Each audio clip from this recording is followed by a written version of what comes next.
Hey everybody, and welcome back to Little Lights of Mine. Today we are making a delicious caprese panini. This is my take on Starbucks sun-dried tomato sandwich that I pay a lot for. I can make it in bigger quantities and I can jazz it up and make it my own. So I want to just jump right into this because I'm really excited. So I'm going to start out by taking my ciabatta. I just have a loaf of ciabatta here. I'm going to cut off the ends, the bread. You can use whatever bread you have on hand, but this ciabatta heats up and crisps up so nice in the panini press, you just can't beat it. And then I am going to cut sandwich size pieces here. You can get about 4 out of this loaf. Perfect, okay. And then you just take a half, or you take a piece of the bread and cut it in half.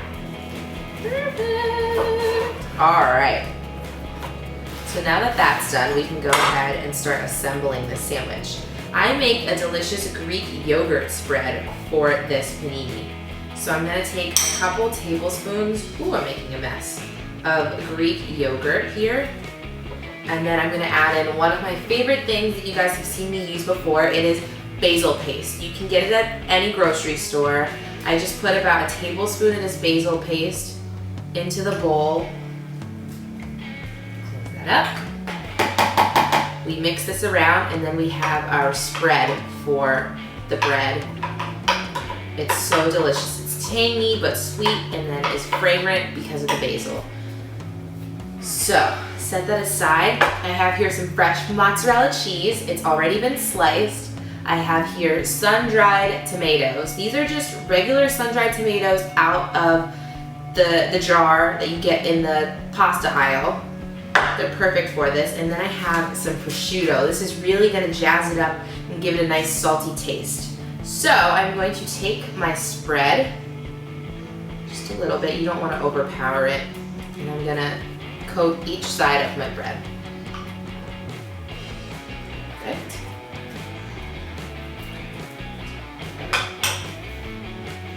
So that's done. I'm then gonna take my prosciutto, and I'm just going to pile it on. You can put as much or as little. This is about 2 slices of prosciutto that I've just pulled with my hands. I'm gonna put that on there.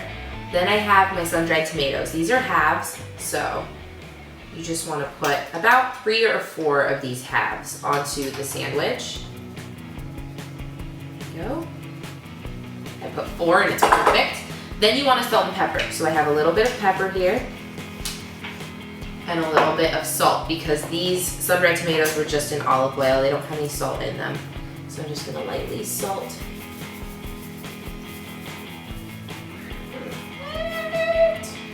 Then I have my mozzarella slices. I'm gonna take about 2 of those and just put them right on there. You can see how beautiful it's looking already. Put the top on, and then we just put it in the panini press and cook it, and it's gonna crisp up and the cheese is gonna melt. I want to use some cooking spray here. It's the easiest thing to use on a panini press. So I just have some canola oil cooking spray. It's great for high heat. I'm just going to lightly spray each side so that it doesn't stick and gives it a nice brown coating. So I'm going to put this on the press. Simple as that. Close the press down. But you don't want to close it all the way. You just want to close it enough so that everything is kind of being compounded and compacted together so that it heats up and that cheese melts. It'll probably take a couple minutes, so I will see you guys in a couple of minutes. Okay, so it's been about 3 minutes and this is ready to go. I'm gonna lift that up. Look at that. Oh! All right, perfect. So I have this in a little spatula. You just want to, perfect. Put that on the plate. And it is crisp, warm, the cheese is melted, delicious. You saw how quick and easy that was. My sun-dried tomato caprese sandwich. I hope you guys enjoy it. Let me know what you think in the comments below. And also if you want the recipe, it is in my information box down below. I will see you guys next time. I hope you enjoy this. Bye. Perfect, so our fruit puree is done. We now want to move on to the star of the show, the lemons. I've already juiced about 4 lemons here, and I have 2 more I have to do, so I'm just using a handy little lemon juicer. It's the easiest thing, you can get them anywhere.